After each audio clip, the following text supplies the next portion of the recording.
you. Well, this is a nice turnout considering what's happening up on the hill. Thank you for coming. And this is a need for our community. I think communities have, what I've learned, they have wants and they have needs. And providing homes for families that want to start out is a need. It's not just a want. It's not like we'd like to have a trail or we'd like to have clean water. All of those things are important. So I just wanted to, before we get started, I want to say thank you to the Senior Center for allowing us to gather and mingle here tonight. And also want to recognize that we have, I'm going to really screw this up, but we have Mayor Getty here with us tonight, and I know Mike Steele wanted to be here. I think he got a better offer where there was better food. So we have people, we have Kevin Overbay with the county commissioners, and we got very exciting news this afternoon from the county, and Rachel Goldie, our executive director, will share that with you in a little bit. So let's talk about the need a little bit, and then I'm going to turn it over to Rachel. We have some speakers, and we are limiting them to 5 minutes. Please hold your questions till the end, and then we're going to get through those, and then by God, if we have enough time, I'll buy you a beer. Yes? Oh, I was going to volunteer for the beer. Oh, yeah. I don't know you personally. Well, my name is Mike Cooney, and my wife Janice and I moved here 20 years ago to open up a dream of ours, and it was a coffee wine bar. And we did that. We were on Main Street for 18 years, and we sold it. Somebody had mentioned you might want to get involved with the community, and by doing that, you might want to run for city council. I did that, and then I did it again, and that's like insanity, right? Repeating. And then I ran for mayor, and then I was the executive director, and I coach 8th grade basketball, which I'm most proud of. So Mike Cooney, and I was the executive director of our organization. And just a quick little piece of history, Tim Hollingsworth is right there. Tim, Rachel, and I started this thing 5 years ago, basically on a napkin. And I think it's gotten some roots. But if you can remember anything that I'll say tonight, we are at a very critical point in housing for our town, for this organization. We need to kickstart it into the next realm. I'm just going to read off a couple really key people that have helped us get us through the first stage, people that have donated cash or land to get us going. And those are the two things that we need. We could use a hug once in a while, but money and land. And Karen Feek, Steve and Tamar Goodfellow have been very generous. Mike Steele has helped us in many ways.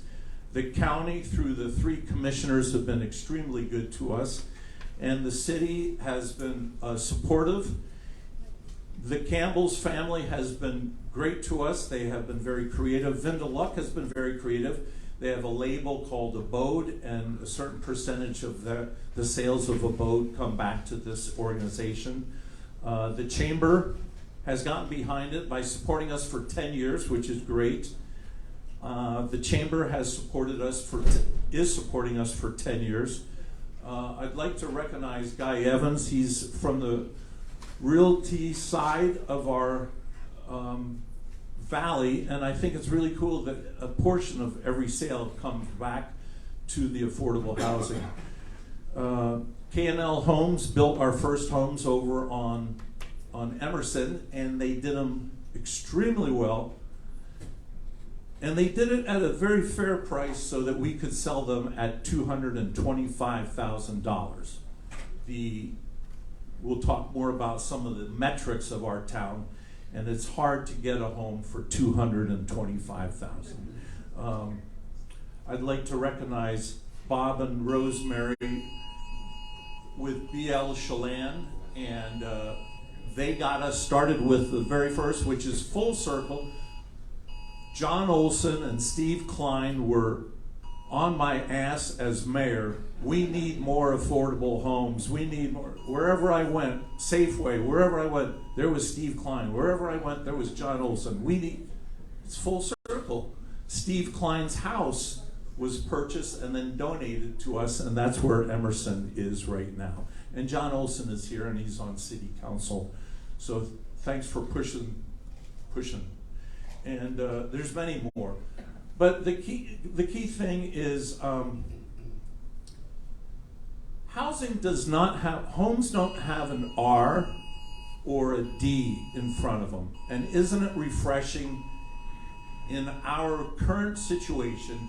We have one issue, at least one, housing, that is not a partisan issue. We are just trying to, and I hope you get this, none of us are in this for the money. We are all going backwards financially, right, Tim? Tracy? Yeah. So, but our heart is in it so much that we want to see young couples own homes in our valley and get a start and live here. And so the greed factor, we are competing against the greed factor. I think we have to be honest with everybody. There's a lot of resources in our valley, a lot. And it's a lot of people that have moved from the other side or live on the other side that see the plight really well. And they have helped us really well. So have some other people that live here. There's some room up here. This is like church. You'll go to heaven quicker.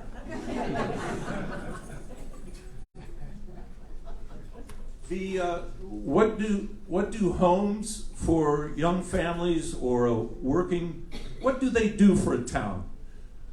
I'll contend that it brings stability. It brings stability to a town that I know the mayor and I are on the same page on this. It might be the only issue we're on. But we believe in that the working families should have a chance at a home or a chance to stay here. And nothing is wrong with that. Nobody will ever convince me differently.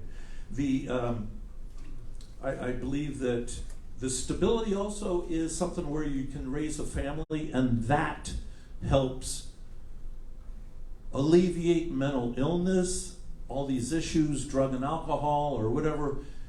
A home is your anchor. I want more homes. I hope you want more homes, and I hope you leave here tonight saying we want more homes and we're going to get that done. The last thing I'll just end is it's not beyond the purview of a city to help communities. I have spent 2 years going out to destination towns, and I can name them off for you. Whitefish, Bend, Oregon, Moab, Utah, and I have ahead of time, and there's 10 of them, and I contacted their housing director. And the thing that came through was that their city were squarely behind the housing trust. Now we said we'll help and we'll do it, but we need help. I grew up going to Catholic church, and passing the basket was their way. So we're about to get the basket passed. I'll leave it with, thank you for coming, and we do need the community buy-in. That's my message. Thank you very much. Rachel?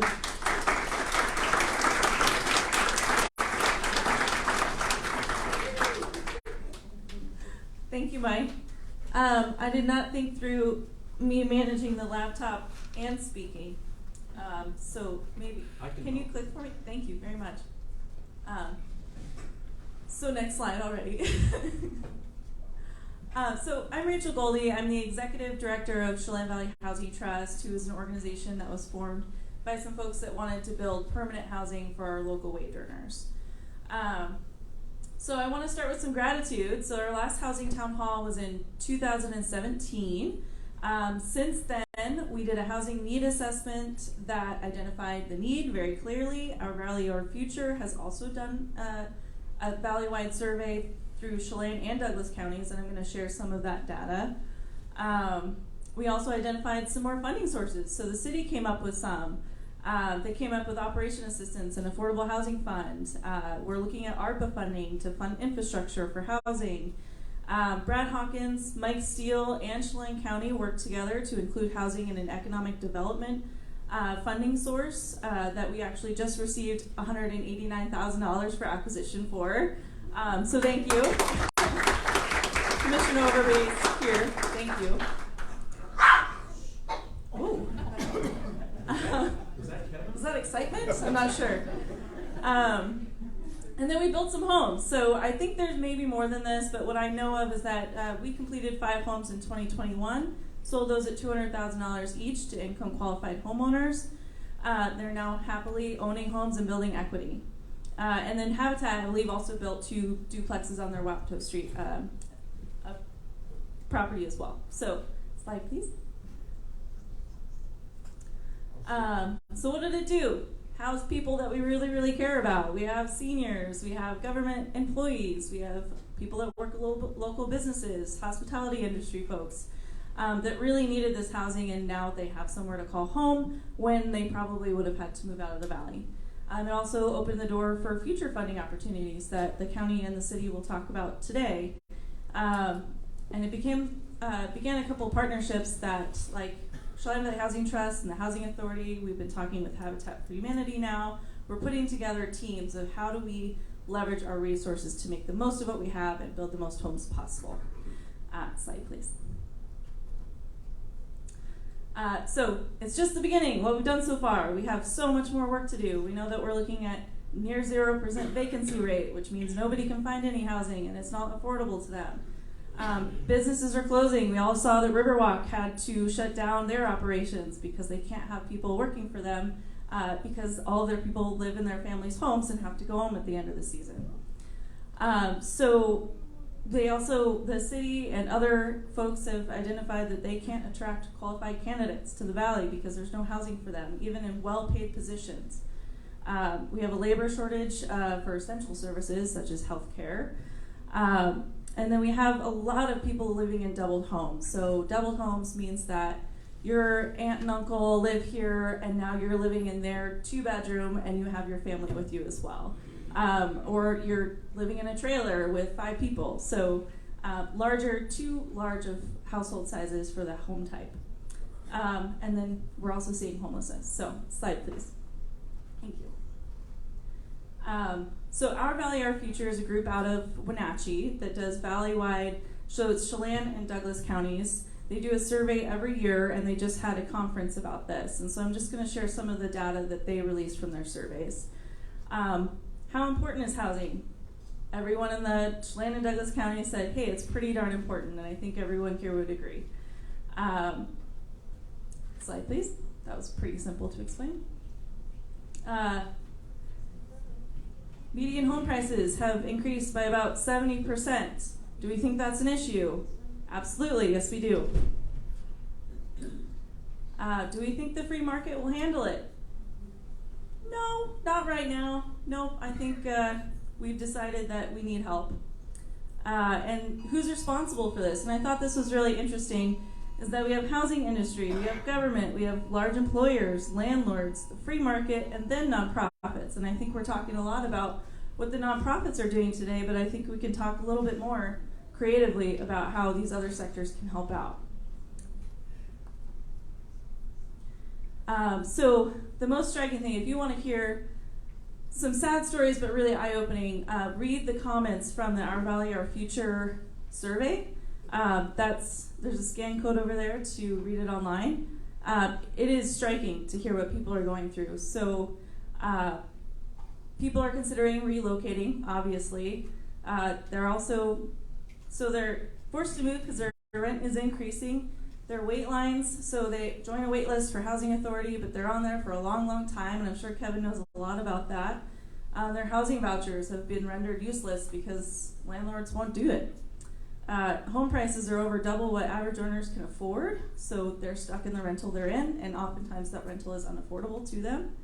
And they have to make the choice to oftentimes live in a doubled home or move out of the valley. And also, if you have a dog or cat, forget about it. You don't get a rental. So those are the things that came out in this survey that I thought were really important for us to know today before we get into the solutions-based discussion. All right, next up, solutions. We're going to talk about how we solve this problem. So I believe we have John Ajax from the city that would come up and talk about the city solutions, and we also have Kevin Overbay here from the Chelan County Commissioner Board. John, do you want to start? Yeah. Okay.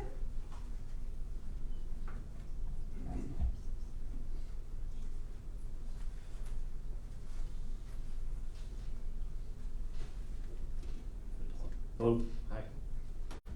So I'm John Ajax. I work in the City of Chelan Planning Department. I'm also currently a resident of Fanton. I guess what was the term? A double renter? Double home? Double home, yeah. So I live in my in-laws' apartment below their home in Fanton on an active orchard. So yeah, this issue is something I can relate to. So yeah, what I'm here to talk about is some of the things that the City of Chelan has in the works. And so if we can go to the next slide. I did talk with Guy Evans really quickly about this, so I don't want to throw up data that's not accurate. I just want to clarify that I pulled these off Zillow. They represent data that's between 35 and 65% of the home sales. So Guy will have some data that is a little bit more on point. So we can just skip past this, but the thing to note here is that in the last 2 years, there's been approximately a 54% increase in home prices. And so in our department, we issue building permits, and this is a graph that shows multifamily housing and single-family home building permits. And so what you see here, the green line is multifamily permits. So back in 2007, 2008, we had a pretty good number for Chelan, and then we basically flatlined as far as multifamily, but then at the same time, our single-family home building permits have gone up tremendously, especially in the last 2 years, and I think we can attribute some of that to COVID and people just shifting around. So we can go to the next slide. So we also got a grant from the state for a housing action plan. A lot of communities in Chelan County got that, and we worked with a consultant, and this was back in 2020, right when COVID was happening, so there wasn't the ideal amount of public participation that was happening then, but we did our best. We did a large survey, got a lot of feedback, and part of that is a housing needs assessment. So this was the outcome. I mean, for the audience here, all of this is going to be things that you've seen before. I think it rings true to everyone. Yeah, so the big one here, obviously there's a lack of diversity in housing types in our community. And there's also, we have an increasing need for senior housing. So we can go to the next slide. So part of this housing action plan, out of this came an implementation toolbox. So there are a bunch of different tools that we can use as a planning department and city to help promote affordable housing. And these are different options. I'm not going to go through every one of them. If anyone wants to see them, I can talk to you afterward or point you to that plan. But what happens is we work through the process with our public works department and our planning department, and these things ultimately get put into code to try to generate flexibility to promote affordable housing. So some of those, like the first one, infrastructure extension and funding options, that's a big one right out of the gate for a lot of projects. Infrastructure is very expensive. And so finding solutions for flexibility, those can be through LIDs or city-funded programs. or just deferral of improvements depending on the type of development.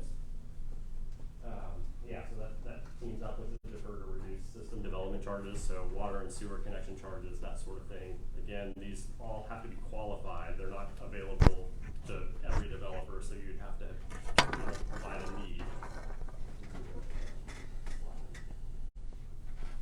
So this is a funding source that the state allocated. It's the Substitute House Bill 1406, and that's a local tax that is rebated against the state sales tax. And so what you see here, it tells you the percentage. It's 0.0073. So if you do the math on that, you spend $1,000, the city gets 7 cents. So we're not going to be solving too many problems with that. To date, we've collected about $26,000 through that program. So it helps. It does generate. Yeah, yes, exactly. We are glad we have it, and the county has it as well. I think Kevin can talk about it a little bit, but it lasts for 20 years. Something that just one of the tools that we have. Go to the next slide. So we also have private contribution from the Lookout. So when they did their plan development, they offered up $1,000 voluntarily for every home that was constructed. And to date, I actually sat down with someone from our finance department and went through all the receipts, looked at all of the deposits, and we received about $80,000 from the Lookout. And that's not all of it. They have some homes, additional homes to be built. But most of that money has also been distributed so far, so it's unrestricted funds that we have been able to use as a city. And then we also have a recent issue, the Apple Blossom Center plan development. This has been an issue that I think a lot of people are aware of. And so that is a plan to allow multifamily housing out at Apple Blossom Center.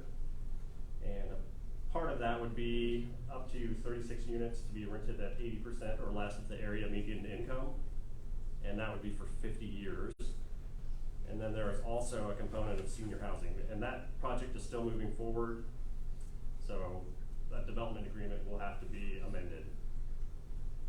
So these are the last two. So we have a transportation benefit district. That's an option in state law, which is a sales tax that consumers pay. And it can either be councilmanically approved, so the council could do it without a vote for up to 0.1%, or up to 3%. And the math works out on that at $30 per thousand. And that can go toward funding of infrastructure, which is great. We can offset other costs there with that. And then we also have tax increment financing, which would allow for infrastructure to be built based on assessed value increases for this tax increment financing district. So, any questions? No question? Oh, sorry. Okay. Yeah. So. Question? Microphone. Did anybody get anything like on that you have? We're going to save questions for the end. Sorry. Yeah. Did you get something? Can you get something that print out? Yeah, absolutely. Yep, I can make this available to you. Okay, and that would be when or how? We can meet afterward, or I can get it to Rachel, or actually she has it. So we can make it available to anyone here. Thanks, John. Yep, thank you. Did forget one housekeeping thing. We will answer all questions afterwards, and we'll stay however long it takes. If any of the speakers are leaving early, just flag us and we'll let. So Kevin Overbay is one of our 3 county commissioners, and he sent us really good news today. Thank you. Absolutely. Each speaker has to do that. That's your claim. That was my, it was a $189,000 cover charge to get to into this event. So, no, I'm really happy to announce that Chelan County today, the commissioners did take action. We have what's referred to as a Cascade Public Infrastructure Fund. And that was a fund that utilizes rural county tax dollars. And that's basically the 0.09 remittance back from the Department of Revenue from the state back to the county. And that's basically for economic development purposes. And that was made possible through Senate Bill 5860, which was a bill that we worked with Senator Hawkins, we worked with Rachel, other housing authorities and housing trusts throughout Chelan County and across the state. A lot of support, bipartisan support on that bill. what it did is that bill actually allowed for us, effective as of June 8th of this year, to utilize those .09 funds, which have been utilized for infrastructure purposes, for economic development, to use it for housing purposes, workforce housing. And so we were able to today, as a part of that funding piece, we actually went out with calls for projects in June, and basically we're able to award today $823,200 to housing projects in Chelan County.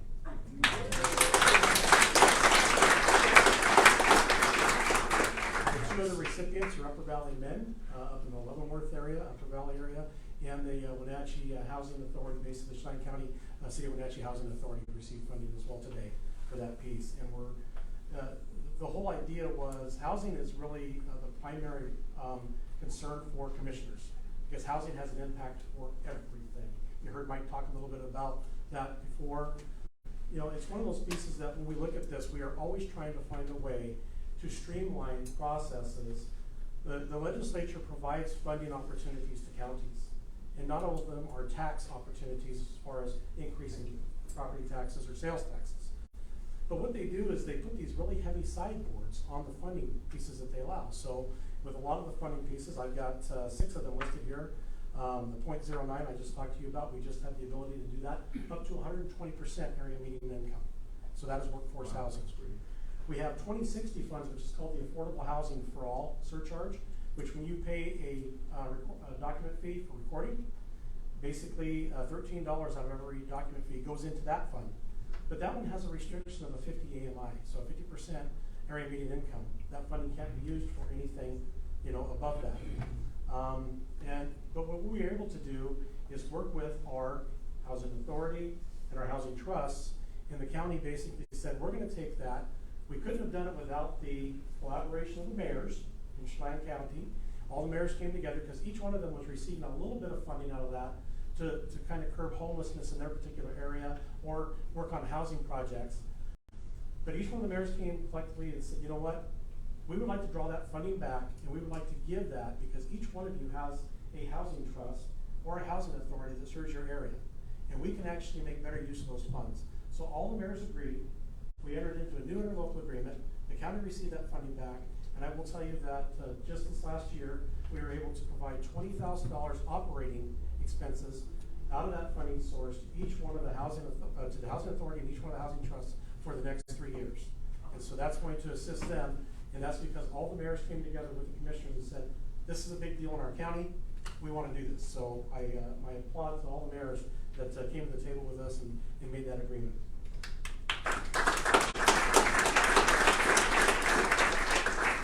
The other funding sources that we have are 2163 funds. Those funds are called surcharge and local homeless housing and assistance. Now those 2163 funds, and I use these numbers because those were actually the House bills that basically created them, to get them to this point.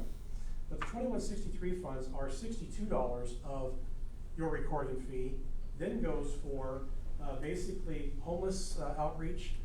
15 months ago, the city of Wenatchee, who had basically done all of the management of the counties and the city's homeless pieces, basically came to the county and says, we're not going to manage it anymore. County, you got to take it over.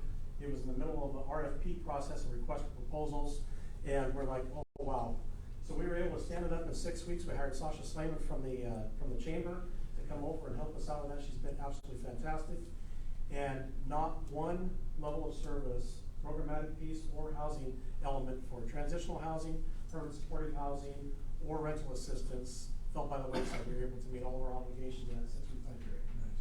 So that funding also allowed for us, about 4 years ago, we had an increase in that funding from 40 to 62.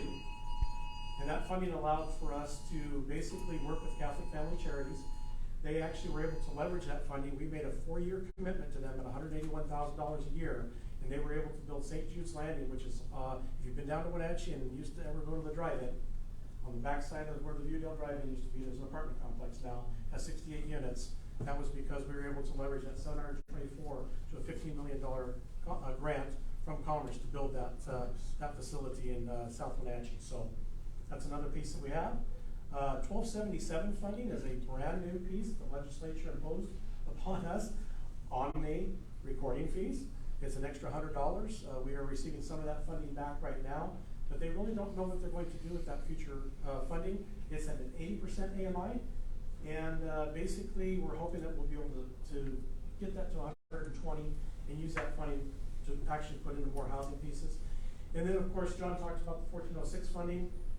The 1406 funding, matter of fact, Heritage Heights, it was doing some pieces here in the Chelan area, and the Chelan, Board of Chelan County Commissioners dedicated $250,000 of 1406 funding to assist Heritage Heights with their conversion to a memory care facility and standing them up into the future. So I will tell you that we also have Arpa funding, and we just put out our request for application for the next couple of months here to the end of September, and that's it would be $4 million. $1 million to be dedicated to agricultural small businesses that, if they wish to use that for housing, can do so. The other $3 million is dedicated to nonprofits and standing up elements that are going to improve the community. So a couple of challenges that we're running into, and I actually had an opportunity just before coming up here to speak with the governor's liaison, he's from Washington, Salvador, and he was talking to me about housing. And I told him, I said, there's 3 things the governor's office can do to help counties get over some barriers. First thing is allow us as a county, when we have surplus properties, be able to surplus our properties to either housing authorities or housing trusts, where we find them to be viable for housing, basically workforce housing from 0 to 120%, allow us to be able to do that. Right now we can only lease those properties for 75 years. We want to be able to turn those properties over so they can go ahead and manage them for here into perpetuity with regards to that, and continue to keep those prices low for those folks, for both rental units as well as ownership units. The second piece that we said is, look, we need you to change the average median income.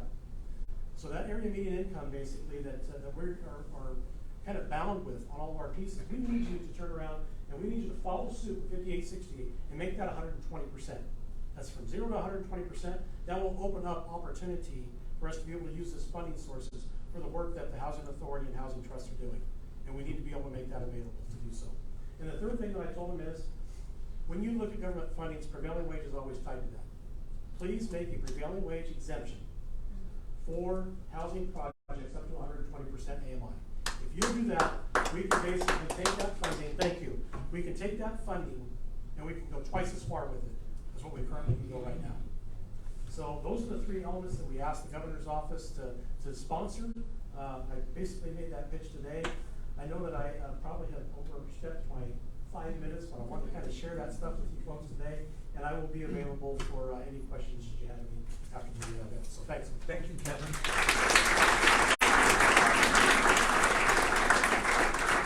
Next up, we have Brad Wilson. I saw Brad. Brad is the new superintendent of Chelan School District, and he's finished up his first day, and he came here. How about that?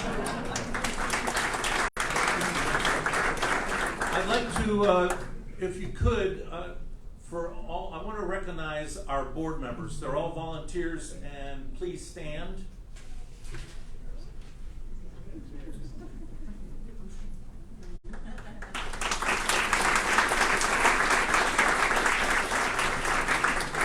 And we have a couple staff people here. You already know Rachel, and we have Elaine Cooper there, and Yola. So thank you. So I'm going to turn it over to Brad, and I think our community is extremely lucky to have Brad Wilson. Thank you.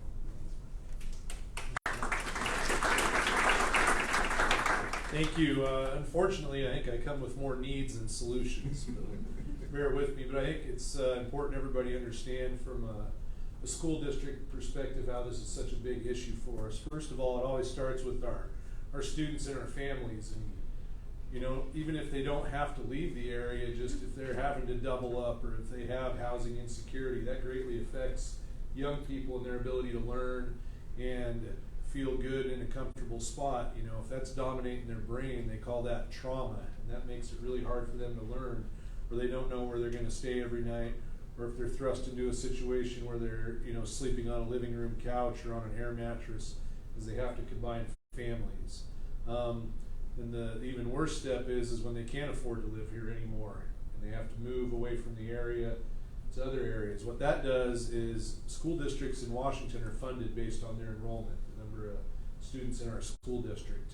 And when families who have students are forced to not be able to live in our community anymore, that drops our enrollment, which leads to reductions in funding.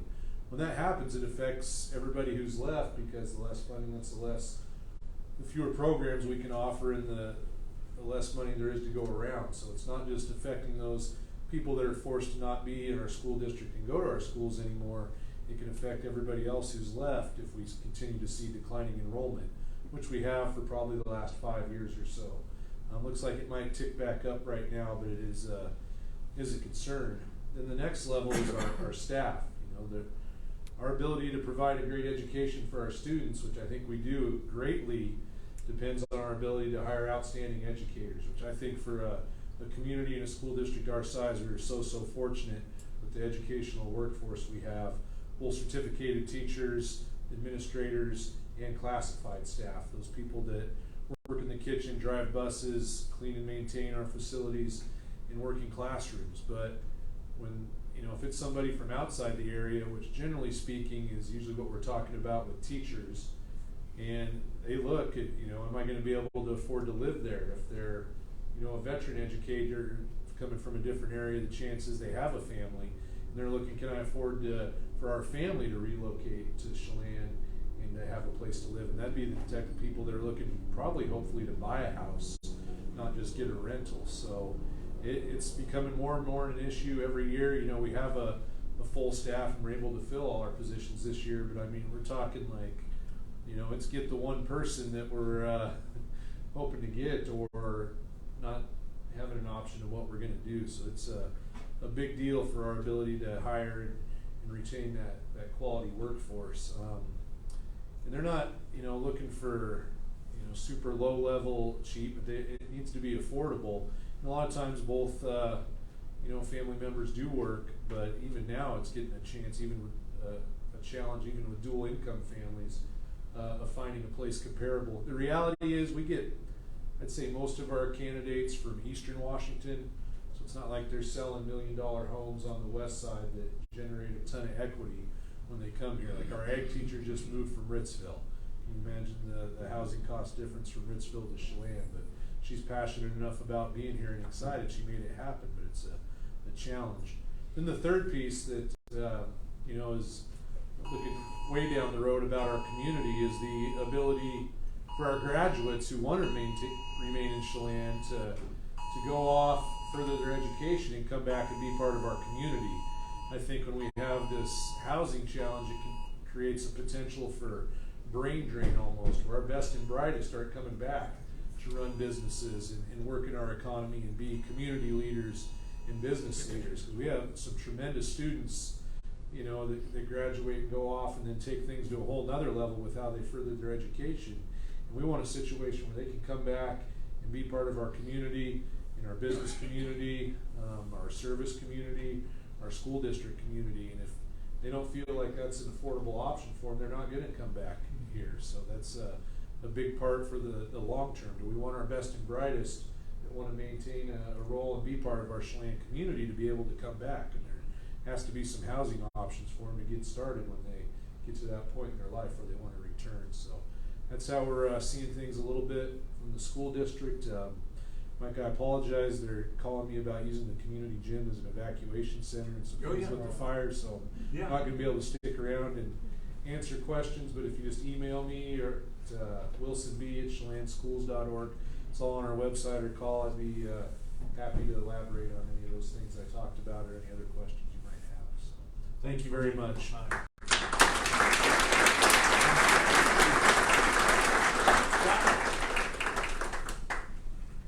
For a person that needs no introduction, Guy Evans. I don't know if that's good or bad there, Mike. Thank you.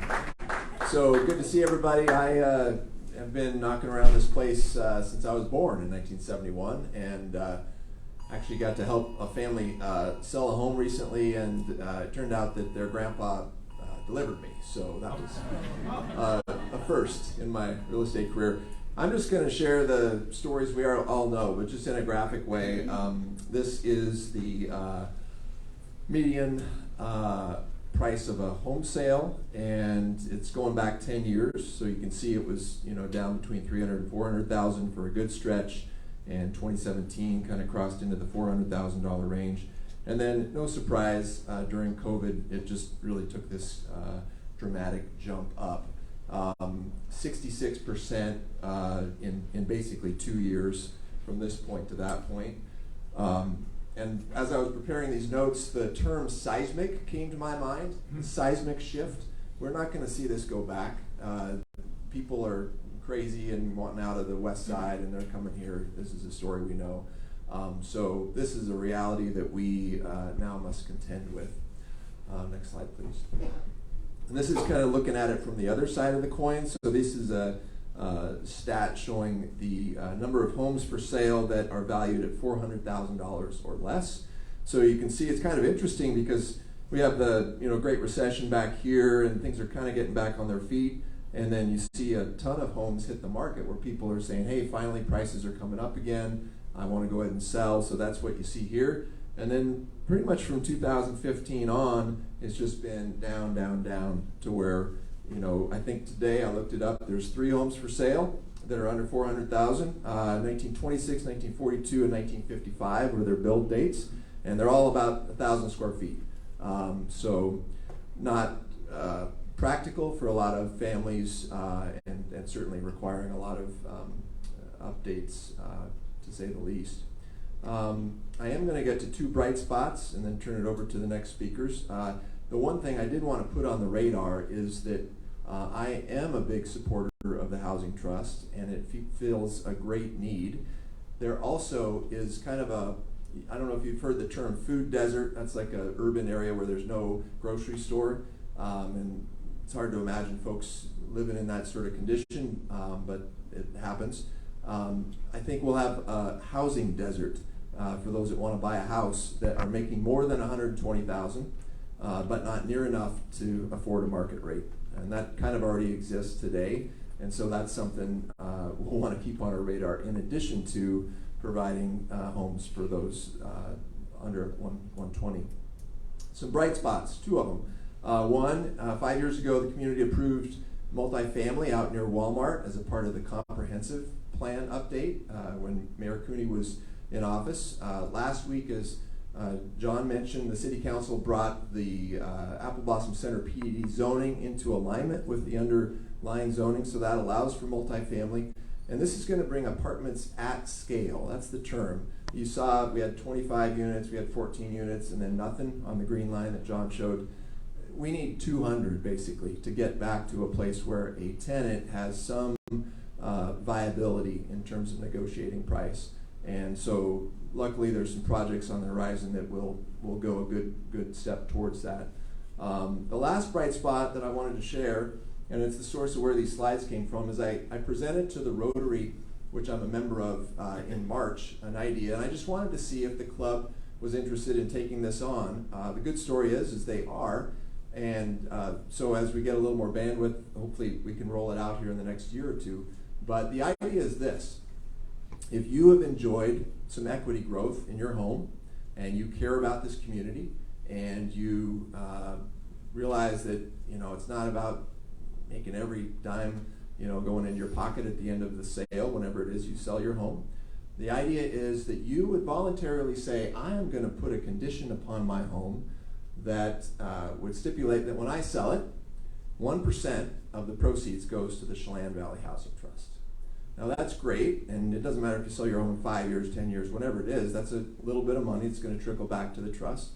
But the really powerful piece, it would be that to structure it in a way that essentially goes with your deed, just like an easement would, so that the next owner would be obliged to do that as well when he or she sells. And so what you see then is over a 20, 30, 40-year period, you have sort of this annuity building up that would fund, not all, but some of what the Housing Trust needs. So the Rotary Club is interested in doing this, rolling it out basically just as a project, and then the trust can pick it up and market it to a wider group. But I was just very gratified within our club. We had 5 folks step up that day and say, yep, I'm in. One fellow owns 4 properties in Chelan, and he wants to put them all in there. So it's going to take a little work to figure out the legal structure, but I know we can do it. So that's a bright spot, and tonight is a bright spot. Thank you.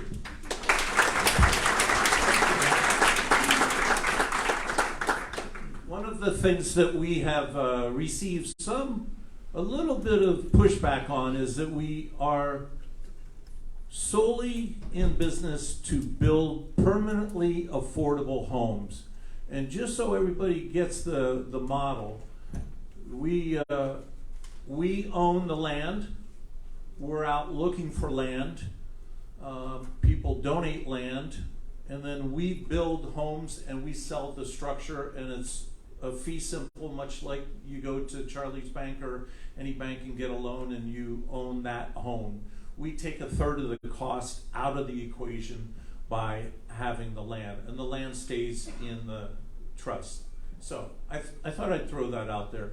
One of the things that we get a little pushback on is that we're not out strong advocates for building rentals, and we believe that home ownership comes first, that for all the reasons we talked about before, stability and longevity and all of that. But we don't have anything against rentals. In fact, I'm going to introduce a good friend of mine. He owns rentals, Rob Daynard.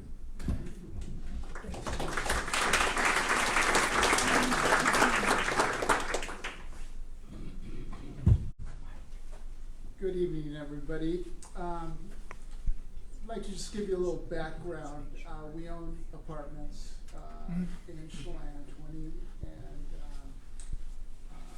our manager is Barb Strain. I know a lot of you know Barb. She handles the management, and I handle basically going out and trying to find more units or get the costs in line as far as our remodeling. We have just finished our last apartment, and it is totally remodeled. It's very nice. We believe we have the nicest apartments in Chelan. If you have the opportunity, they're all spread out. I don't know if you remember way back when Chelan only allowed 4 units maximum per lot. And when in 2001 I had sold a business over in Seattle, did well with it, and had a second home over here up in Manson. And I said, well, I'm going to retire here, and I'm going to go ahead and buy apartments because I owned them over in Seattle. And so I started accumulating apartments. Those apartments ran for $500 a month. They were full of drug dealers. They were full of criminals. They were full of people that should not have been in those places. And so we had to get rid of them.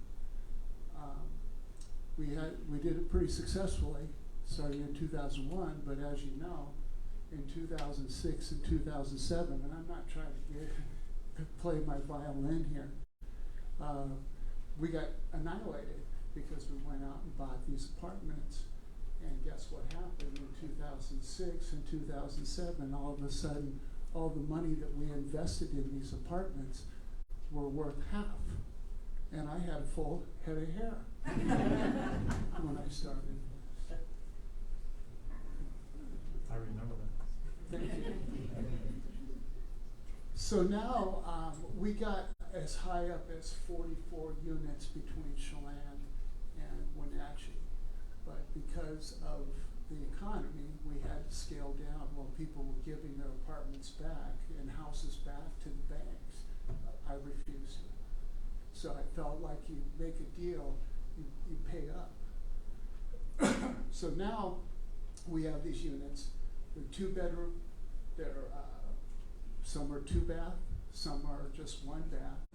They're all over Chelan, and we get between $1,500 and $1,800 per month. And I'd like to remind you, we've gone through, and they're gorgeous. They have hardwood floors. They have new countertops, new appliances. We want people happy in our units. And so what we do is we rent them out, and very rarely do we have to advertise them. It's all referrals. And so what happens is we are very picky. We allow people to get in with a relatively low amount of money, first month's rent, and we try to meet their needs. But our goal is to have 2 people that are working. We try to shoot for families with a couple of kids, and we try to put them in a place where, for instance, we call it Highland. We don't allow pets there. There's a lot of reasons why. But then we have some over on Saunders and Nixon. Those are pets. We, over on Saunders Nixon, our tenants are older. So what we do is we try to place them in the units that are best for the people that are around them. Why do my people, and I say my people because I'm very, very protective of them. We make sure that the police drive by. We, my stepson is a sheriff here, and so we really try to create a situation where there's just very safe and people feel comfortable. Excuse me, I just wanted to refer to a note here. Why do my tenants want to stay and live in Chelan and they don't want to go to Wenatchee? Because I have a bunch that do go to Wenatchee. And guess what? They come back, they come home. Because they were adopted. They were raised here. They understand family. They want to be in a small community. They want to walk to the lake. And so we want to fulfill their needs and provide them with the best units available. But I've known Mike now for 20 years, and I'll tell you what, I've never found anybody more passionate about anything than this guy is about affordable housing.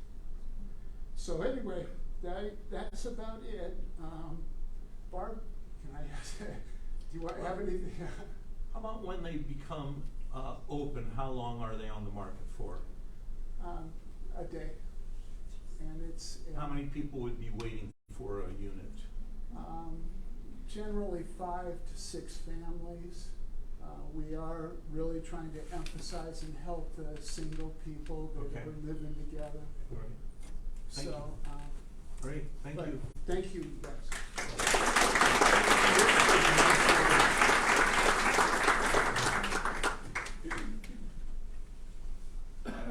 I have to pay him for saying that.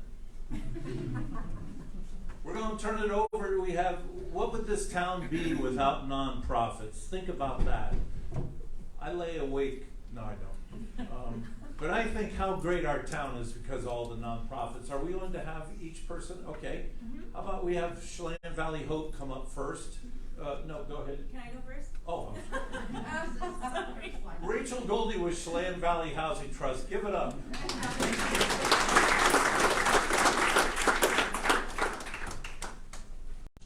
Mary, is everything okay? Sure. Thank you, Mike. Okay, so we're talking about housing, and we've talked about a few different types of housing. We know that there's a spectrum, so we don't just need rentals. We don't just need senior housing. We don't just need 50% housing. We don't 50% area median income housing or agricultural housing. We need all of it, right?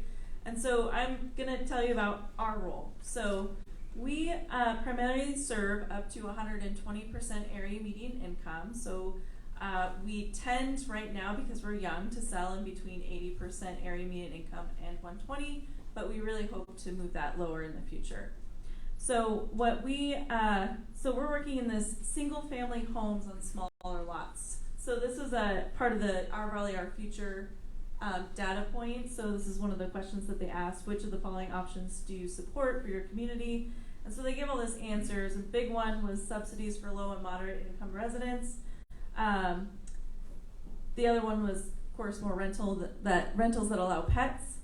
And then non-traditional housing, so creating ADUs, which is an accessory dwelling unit, creating more units within the space that we have.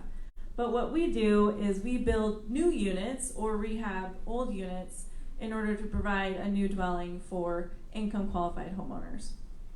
And the reason we do that is that it's the most simple way of moving forward. So if we get a piece of land donated, we can take out a construction loan then. We end up having to raise some subsidy because construction costs are higher than what we sell the home for. But we put that subsidy into the home and then we sell it to the homeowner and then we pay back the construction loan. Very simple process. And it allows us to build capacity while we go through that process.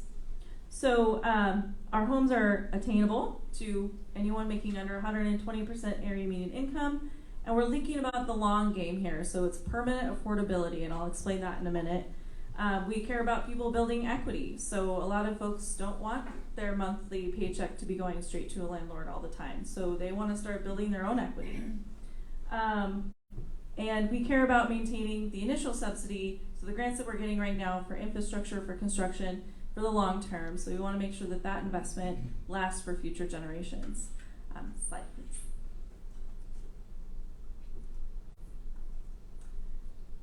Well, my property got cut off a little bit, but here's kind of how it works. So we get the land donated, or we get capital to buy land, which the county just helped with. And then we infuse some mostly private funding, but the city of Chelan County all have come up to the table. The state has as well. A lot of this is for infrastructure right now, but generally about $50,000 per home for construction is what's needed to make a home a reality. So we do the funding piece after we get the land donated, and then we can build an affordable home. We pay back our construction loan, and we do the whole thing over again. So a lot of you might have heard about the ground lease. So that is an element of how we maintain the affordability over time. So it's a 99-year lease that's inheritable. So you could own the home in perpetuity if you wanted to, and you can pass it on to your children when you leave.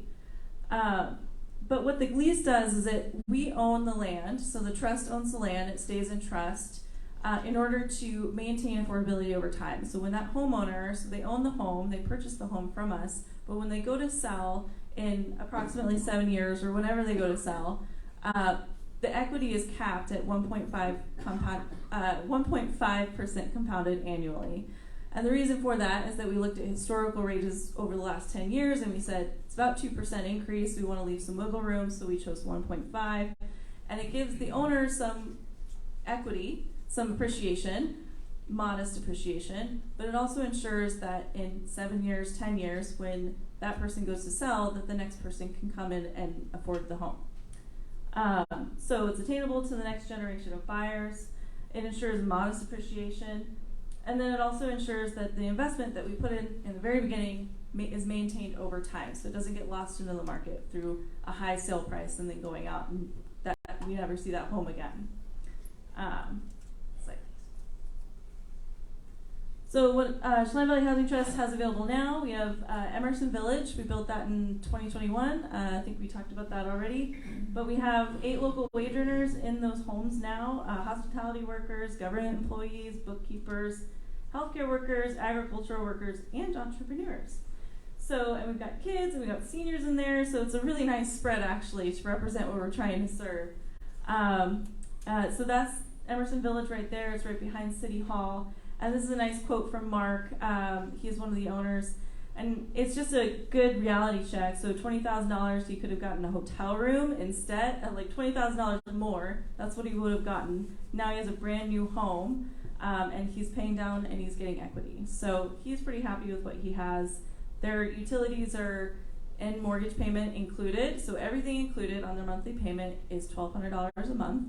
That's about $400 cheaper or more than what we see in the rental market right now. So pretty cool deal for them. Future plans, so we talked about we have a 40 home development coming up in 2024 is when we plan to have phase 1. We're working on infrastructure on that right now. That will be affordable to 70% area median income up to 120. So we'll have some lower income, we'll have some moderate, and we'll have some higher. We also are going to include some market rate homes in that. So I think that'll kind of help with the home desert that Guy was talking about. But even sooner, we have 2 homes coming up on Iowa Street. Those are 3-bedroom, 2-bath homes attainable to 100% area median income.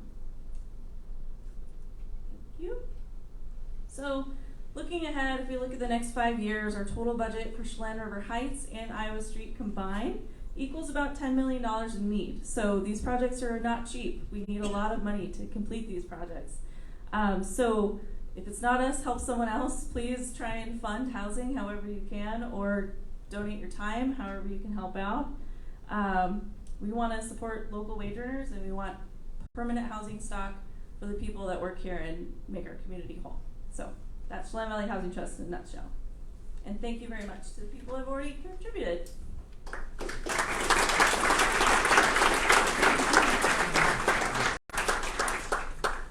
We could not get this far without the help of one person and his company, and that's Charlie Gildner, the president and CEO of North Cascades Bank. Stand, or you don't have to stand up, please.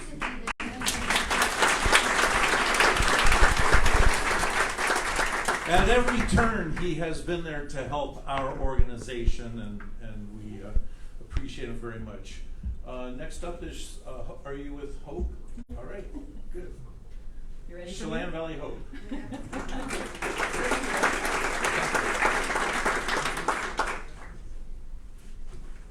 Hi, I'm Tamara Hively. I'm from Chelan Valley Hope. I'm the executive director. And I am thrilled to be able to speak here tonight. I have to say that I had to write things down a little bit because the first invitation said come and talk, and then the next one said keep it at 5 minutes or so, and then the next one said under 5 minutes. And I'm kind of a talker and I go off on tangents, so I'm going to stay really directed right here to this. And I'm looking at the clock and I think I can do it if I don't go on too many tangents. So, Chelan Valley Hope is a nonprofit organization that provides assistance to those in need.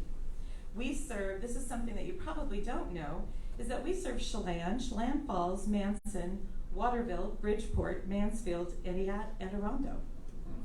We offer assistance to low-income families by way of rental assistance, utility bills, emergency shelter in local hotels. We also help with fuel for jobs, job search, medical appointments, any necessary appointments. We have a resource center that was just completed where we have computers that the community can use.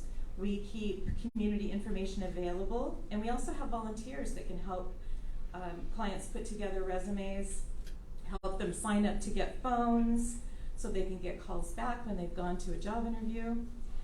We can help them sign up for Social Security, get their IDs, and a myriad of other services where online availability is necessary. We also have a pantry that provides essential hygiene items like toilet paper, shampoo, and even cat and dog food. We also provide a small, user-friendly food bag for houseless people that don't have a way to cook meals, so it would be pop-top cans, easy to prepare things. We try to do whatever possible to assist with basic needs. We assist approximately 100 people each month, and that number is going up. One of the things that we are really happy and proud about is that we are part of the Coordinated Entry Program through the Department of Commerce and administered by Chelan County. Thank you, Kevin. It consists of housing programs throughout Chelan County that communicate with each other. So each organization knows who's working with who and when, what we're doing, what projects, so things do not get duplicated. So our clients go through an assessment process and they get a number based on emergent need that will say what is next for them in line for housing.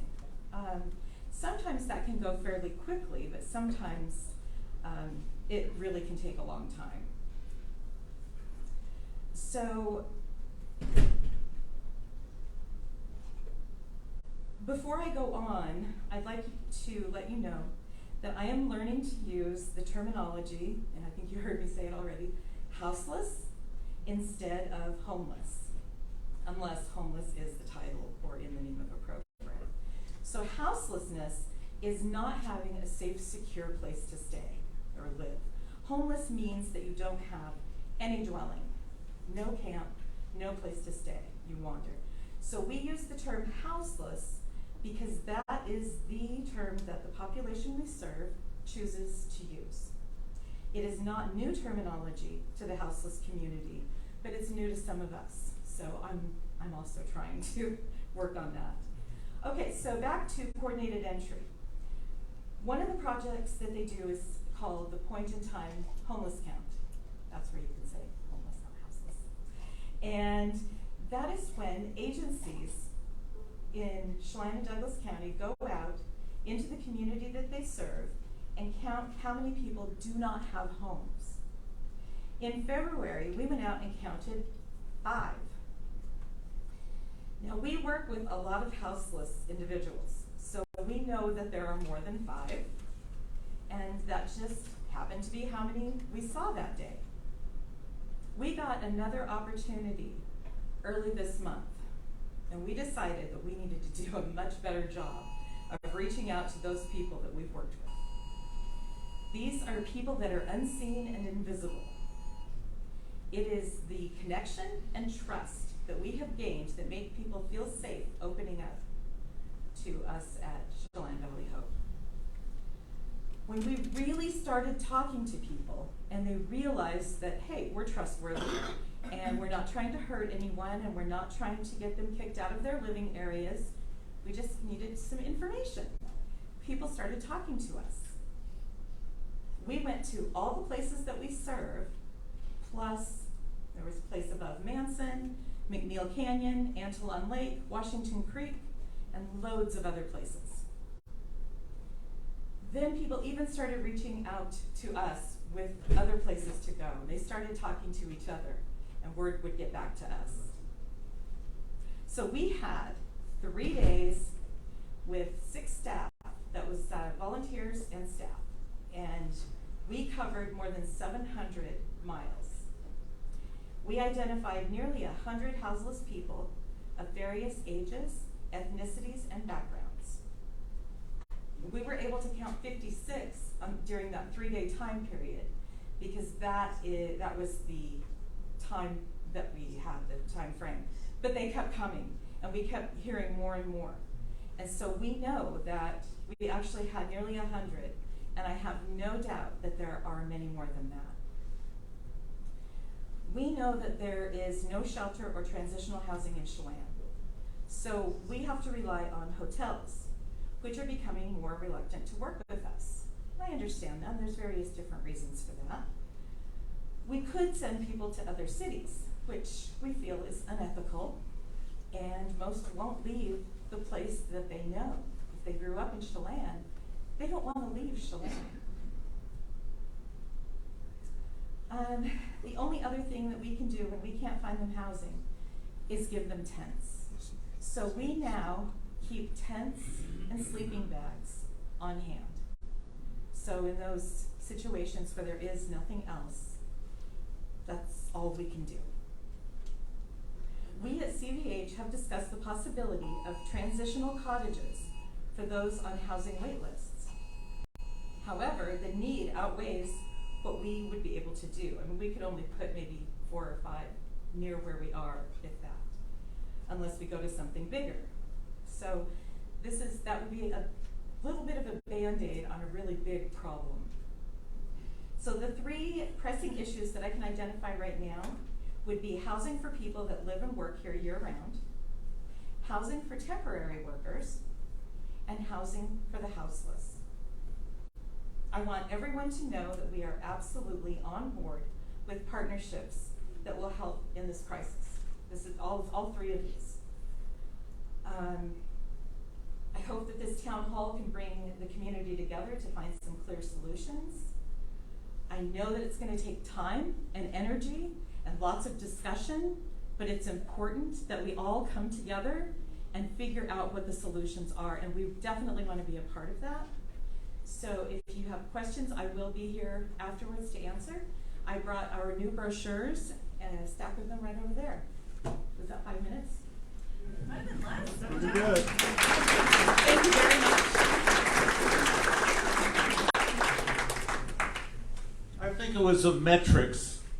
You measured in metrics. I wanted to share a quick story. When I was mayor, I had a city council person come in and was pounding on my desk saying, we need affordable housing, we need affordable housing. And this goes back 8 years ago. And I said, help me out with 2 questions.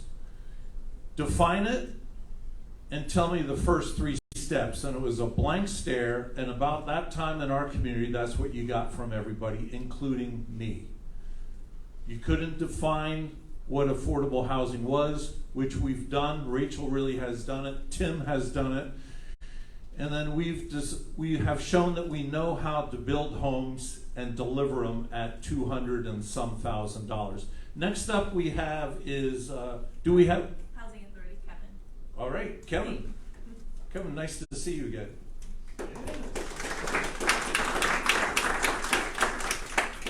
Hey, I do not have any fancy slides. I'm not that technologically advanced. Good. So I just have my notes here. So yes, I'm Kevin King. I'm here with the Housing Authority of Chelan County and the City of Wenatchee, and we want to be a huge part of the solution to the housing problem in your community here. And we are in your community and currently serving folks that are low income in your community. So I'll go on some of my notes. The Housing Authority currently owns and manages 19, soon to be 20 properties, with the addition of Mountain View and Eniat. Some folks, as they travel back and forth, may see the very large development just past the grocery store in Eniat. That's us. We're going to have 66 units in Eniat here coming up before the end of the year. We're very happy about that. Our properties span all the way from Leavenworth to Manson, with properties in Wenatchee, East Wenatchee, Malaga, and Chelan. Our current inventory consists of 533 active units from 1 to 5 bedrooms, and we are adding 8 additional apartments to our Garden House property in Leavenworth right now, and then of course the additional 66 in Mountain View and Eniat. Our properties in Chelan and Manson include Manson Villa, Morning Sun Park, Gibson Gardens, Lake Chelan Community Apartments, Chelan Bluff, and Chelan Gardens. Manson Villa has 21 apartments serving senior tenants ages 62 and older and tenants with disabilities. Manson Villa is funded by USDA and RD. Morning Sun Park has 19 apartments serving low-income families and individuals, and it's a tax credit program funded by also a HUD block grant. Gibson Garden has 20 apartments and serves families and individuals. It's funded by USDA RD. Lake Chelan Community Apartments, folks might be familiar with it. It used to be the hospital here. We converted it to low-income housing for seniors and people with disabilities. Chelan Bluff has 22 apartments serving year-round agricultural workers. Chelan Garden has 16 apartments serving tenants 62 and older and tenants with disabilities, and is funded by USDA RD and private loans. To illustrate the need for low-income housing in Chelan and Manson areas, I would like to discuss the wait lists at each of our properties in your communities. Manson Villa has 137 people waiting on our wait list for 1-bedroom apartments, and 3 people waiting for a 2-bedroom apartment, but there's only 1 2-bedroom apartment at that property.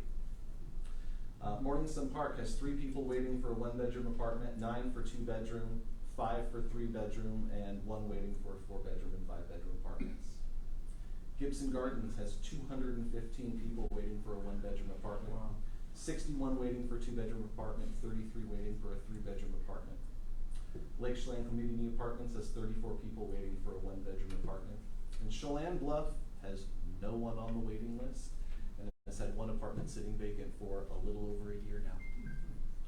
Chelan Bluff is an agricultural, we serve year-round agricultural workers at that property.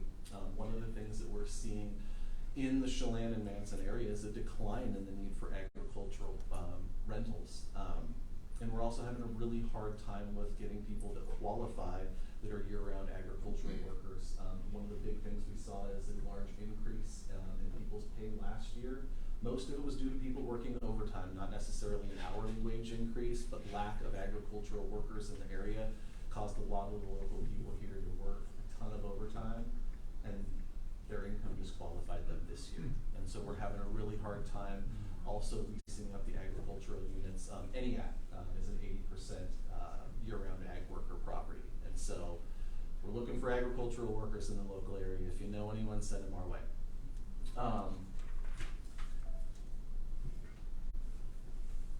So Chelan Gardens has 136 people waiting for one-bedroom apartments. The total number of low-income families and individuals waiting for available low-income housing in Chelan and Manson alone is 638. Ooh. That's just applications. So, the combined populations of Chelan and Manson currently is 6,297. If 638 families are waiting, that shows about 10% of the population is looking for affordable housing right now. Most of the people that are on our wait list are people in our local communities, people living in Chelan counties. These aren't people that are looking to move over here from the west side. These are your neighbors. And so, what we're seeing is our wait list, the properties with the highest wait list serve populations of tenants that are 62 and older. So it's our senior community that is showing the highest need for affordable housing right now. And that's not just in Chelan and Manson, that's in Wenatchee, East Wenatchee, Chelan County in general. And the next highest need that we're seeing, as Kevin Everbay discussed, is families that are at 120% or below area median income. It's working families cannot afford to live in our area. Some of the statistics that, just a couple of things. We recently conducted a housing needs assessment of Chelan and Douglas counties. It was a 109-page completed final write-up that they came out with us, but I just brought a couple of things. So the average household size in Chelan is 2.41. The average household size in Manson is 2.62. So really, the local population, we're looking at mostly families out here. The next one is population size and population increase. The city of Chelan in 2010 was 3,945. In 2021, it's 4,480, an increase of 13.6%. Manson, in 2010, it was 1,468 population. That increased to 1,817, 23.8% change. Median household income in Chelan is $57,620. Median home value, $495,000 and change. Manson, median household income, $54,939. Median home value, $494,000 and change. The people that live here can't afford to buy homes here. It just is what it is. And so for us, the solution for us is we want to build more here. The pieces to the puzzle is land acquisition, number one, and then development funding, number two. Those are really, that's how we do what we do. As I just told you, we're doing a lot for housing people, low-income folks in the local area in Chelan and Douglas counties, and we want to do more, and we need to be doing more. And we're having to get creative. Partnerships are what we need right now. How that's going to look, we don't know. Maybe it's land trusts are acquiring land, large pieces of land, and maybe we can help build units on those lands and then manage them. We manage our own properties.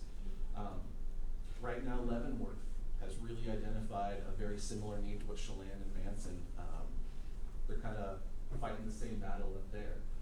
They've got a nice little piece of property that they're considering giving to the housing authority that we could build affordable housing on, and possibly some units of affordable retail space as well with certain tax credit dollars. So we're getting creative. And we're not going to stop. I'm always out there looking for different funding sources, looking for land, looking at land, and looking to see where I can build. I got my eye on a piece of property that the school board owns right now across the street from one of our properties. So we're always looking.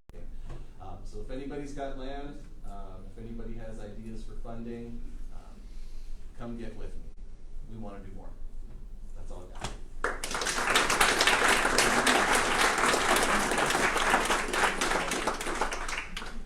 I almost wore that same shirt. He does have it, I've seen it. I want you to know, if you do have land, call us first, then we'll send you over to Kevin. Fair enough. Thank you, Kevin. That was succinct and really good. If you think about the 10% figure that you brought up, you can raise that up quite a bit when you get to low, moderate income, and that's who we're serving. So my only point is, don't be fooled by it's not 10%. Next up is Michelle. Michelle is, well, she'll tell you who she is. I have to. Welcome, Michelle.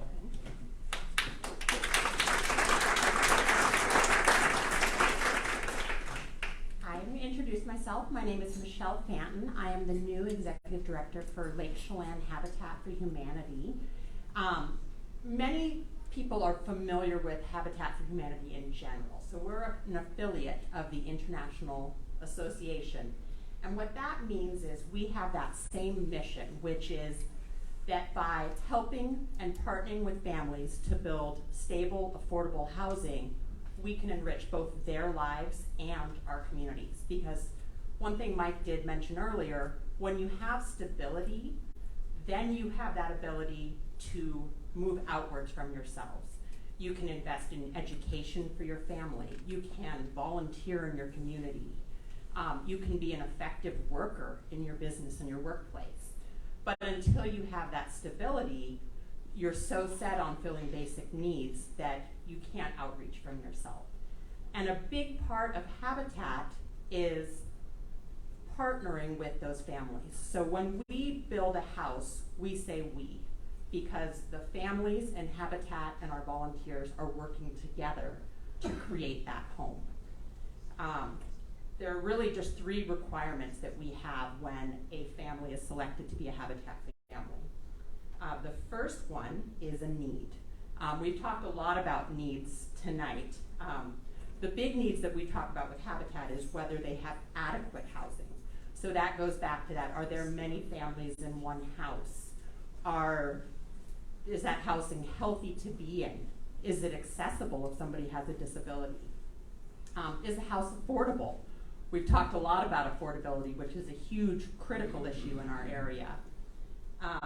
The next thing we have is that they're willing to partner with Habitat. And when we say partner, we mean that more than just are we creating a space for somebody to live in. The families that partner with us are involved in the building of their houses. So as part of the Habitat platform, families actually put in hours towards the building of their home or volunteering with Habitat. And we call that sweat equity. Usually they complete at least 400 hours. And that not only helps with the process, but it does build that connection and that value. And one thing that I want to really talk about that's amazing for Habitat, even just in our valley, is we are on home 18 and 19 that we just completed. Of those homes, one of the most beautiful things, it was the first thing they showed me when I took this job, is those homes are interspersed throughout our community. You couldn't just stop and point to a Habitat home. They blend in, they're part of the community, they're well maintained, they're loved, people plant gardens in them because people have a pride of ownership in those homes. So partially from that sweat equity and from that need and building that stability, people have that value in that home that they take throughout their day with them. Another aspect is the ability to pay an affordable mortgage. So with these homes, much like the Housing Trust, the families do need to qualify for a mortgage to pay for this. We keep it affordable through many ways. Some of this is coming back to that donations. I'd like to get on that list for land donation. By having volunteers work on projects, for people volunteering their time and materials and land and these resources, it helps us keep these costs down for these homes. Also, the mortgages that we provide tend to be 0 or low interest, so that also helps with these costs. Going back to those families and that pride of ownership, we're pretty proud to say that of all of those homes, we have never had anybody default. We've only once ever had a home sold back to Habitat because a family was moving out of state, and it was then sold to a new Habitat family. Of those families, we have 6 who've paid off their mortgages in full and are complete and free and clear owners of that property, the land, and the home. So a big part of what we talked about is building this community. And with Habitat, we are serving a need that maybe is at a different level of some of the projects we've talked about tonight. So when we talk about working together, one thing Rachel and I have talked a lot about is it doesn't have to be one or another. All together, we have all of these niches that we need to be fitting.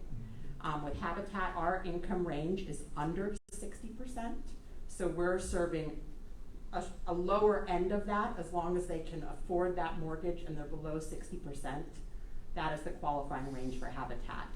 So we have a need at all of these different levels, and we need to bring these resources together so that we can fill all of these spots and maintain our community. Because one of the things I know when I moved to Chelan that I thought was the greatest thing is the diversity of our community. We have people of all ages, backgrounds, incomes, industries, and that really makes our community unique, and it's a beacon that way. And it would be sad to lose that because people who want to be here cannot stay here. I'm just trying to think if I left anything out. I think the big takeaway, though, at the end here is we can all work together to make this happen. You know, we have the resources here, but how we use them is important. And, you know, whether it's donating time or money or land or materials, if we can use these things to solve our problems, we can keep our community the way that we like it.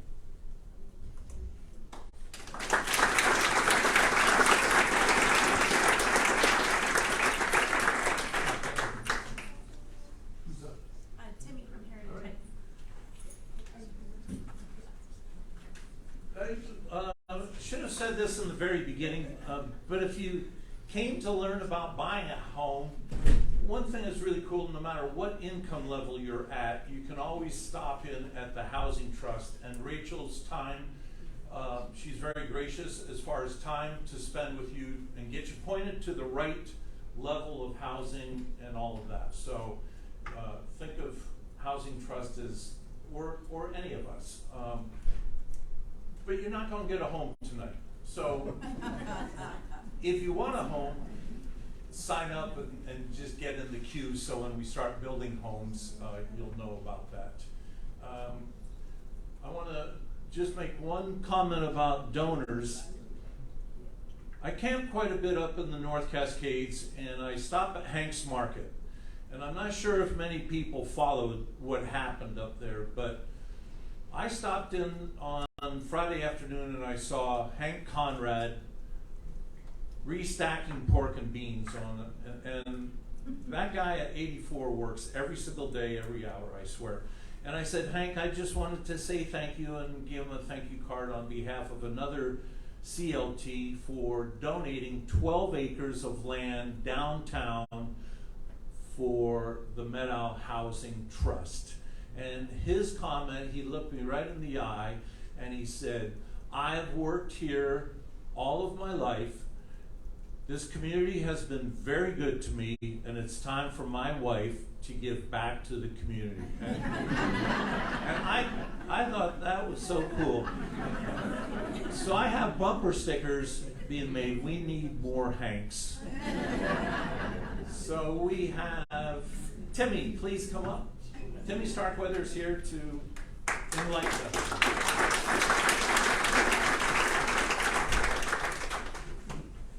Thank you. I'm here to represent Heritage Heights, our senior element of our community. I don't know how many of you know how long we've been around, but Heritage Heights has been in existence for 27 years. And as such, we have met the needs of our community through all those years, and a lot of them are really the way under the average medium income. We are a nonprofit, and in 2015 we did a community-wide assessment and found out that we were in desperate need of not only assisted care and independent care, but also memory care. We have none in our valley. We have none in surrounding valleys other than in Wenatchee, and they're full. So with that in mind, we took off to build a community of a capital campaign to build a community of all services. So right now, we are in the process of changing our assisted care facility to a memory care facility. We've raised $1.35 million for the first phase of that. Second phase will be another $800,000, and that will complete our existing facility and house memory care.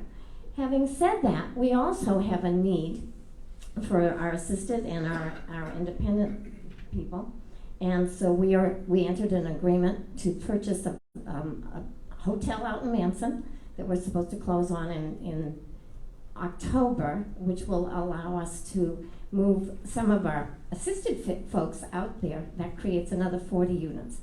When we did our feasibility study, we have 488 units that we needed 5 years ago. We now need more than 600, so to that point. And we need it affordably. So we have hired the Westby Group. They've gone out on a capital campaign for us, and they've done a great job, but we're still in need. We have a lot of opportunity. There's some land next to the hotel that has come to us and said that they're interested in selling us some more land to build, and then we have another opportunity out at Apple Blossom as well. So, but the need is great, and affordability is great. So I'm just here to enlighten you a little bit about what it is that we're doing and why we're out asking for money like everybody else. If you're time flies, you know. We talk about our young people, we talk about our families and that kind of thing, and all of a sudden you're our age, and guess what? You can't afford to stay in your home, and not only can you not afford it, but you're not safe either. So that's what we supply in our community. So when you think about our community, from the smallest to the oldest, we are absolutely in this all together.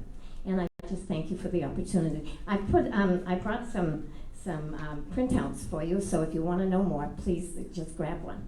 Thank you. Thank you.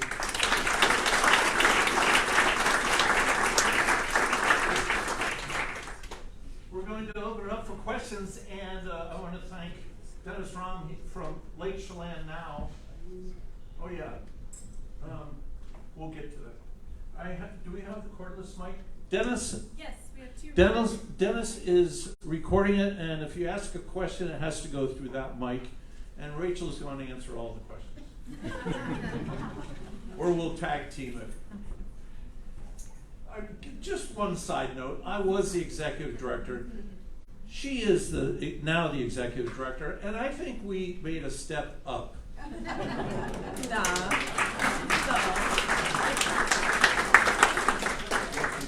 mics right here. Questions?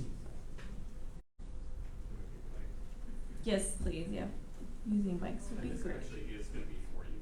Oh, good. Yeah. If it's not with the housing providers, please come up to answer. Yeah. All right. Is this working? Yeah. Okay. My name is Alan Blackman.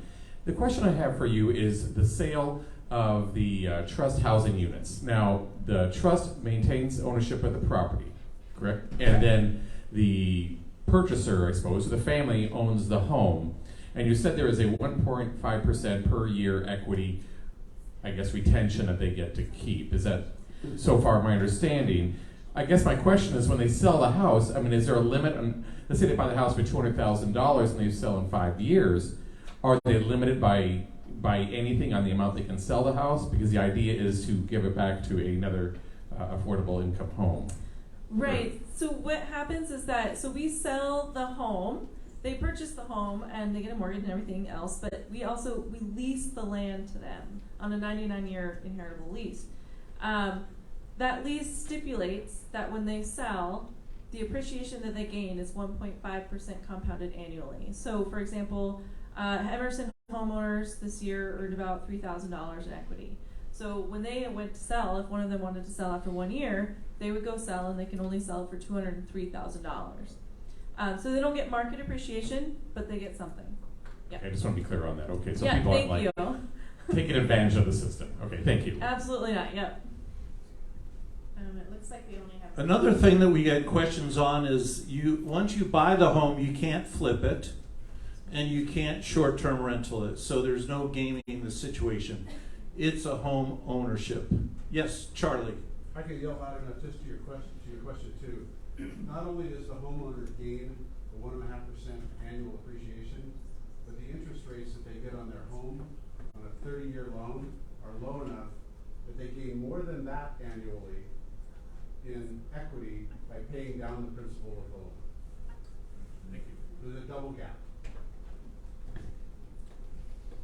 We have another question.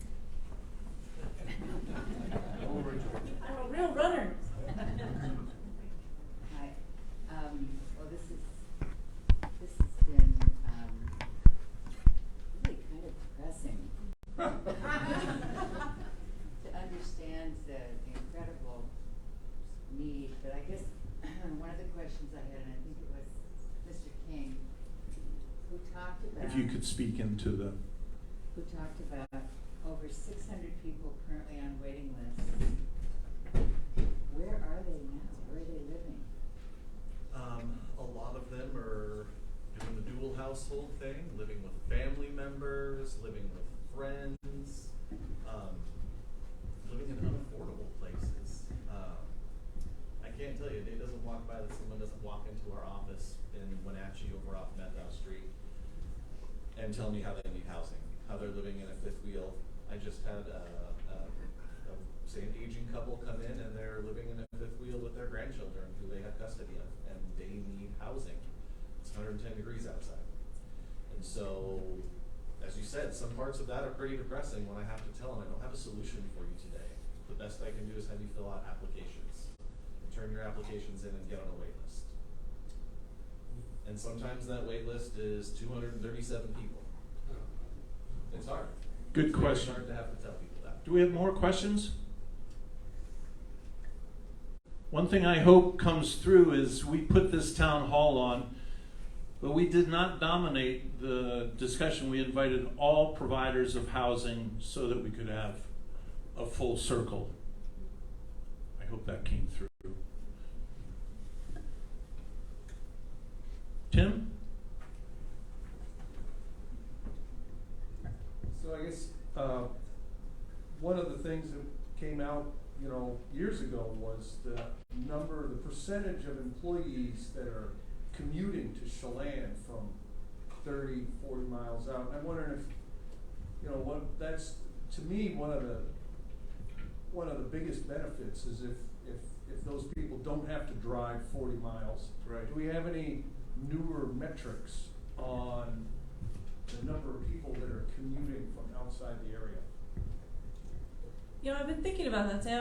We don't have actual metrics, but I have, speaking to the Columbia Valley Community Health and the hospital, that number is closer to 50 or 60% now, so it was about 40. So we have a lot of people commuting to work in our very essential businesses, yeah.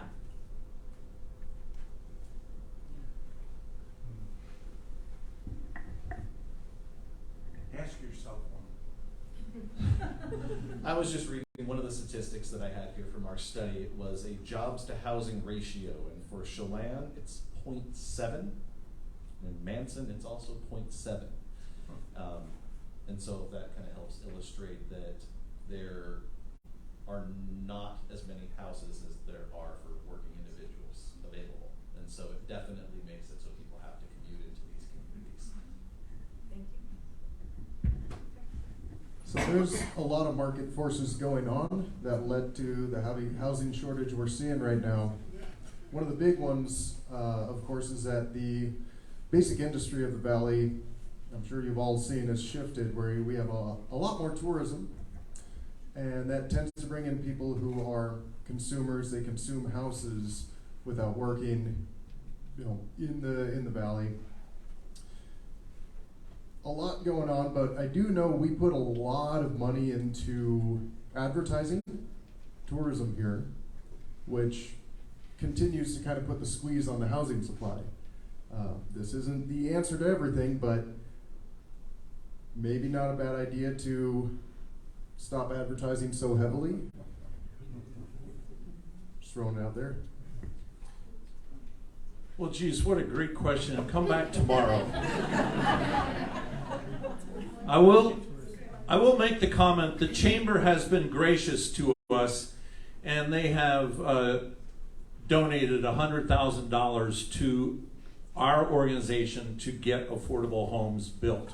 Maybe knowing in the background that they are, you know what, when we first started this thing, Garth, we internally blamed people. We blamed the second homeowners that had expensive homes, and we blamed tourists and all that. We just stopped blaming people and figured out how to build homes. If you give us money, we'll build homes tomorrow. If you give us land, we'll build homes tomorrow. We know how to do it. So the learning curve is over. The complaining is over. The finger pointing is over. We are charged with doing it. We just ask from municipality groups, the state, local donors to help us do that. Now you could ask, probably you'd be sitting there going, well, it can't cost that much money. Well, it costs a lot of money. And Rachel had a slide up there, and I'll just put it this way. I watch a lot of public TV, and they say for $20 a month you can. Well, you know what? For $50,000 you can build a home. That's all the level horizontal cost before you start going up. $50,000. So I put that out there to all of you nice people. Any other questions? If not, I just want to send you off with just one thought. My time of giving is growing short here. I've never asked anything from the community. I've never asked you to come and shop at our shop. I never asked you for anything. But I'm going to ask, please think about your neighbor that does not have a home and they want to live here. Please. That's my only plea for the rest of my time in Chelan. Thank you. Thank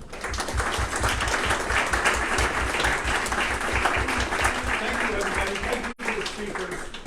Thank you very much to the speakers for being here too. Thank you.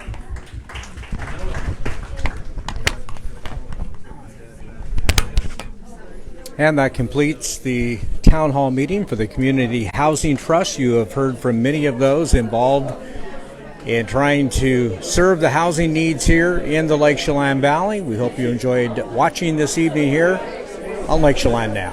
Thank you.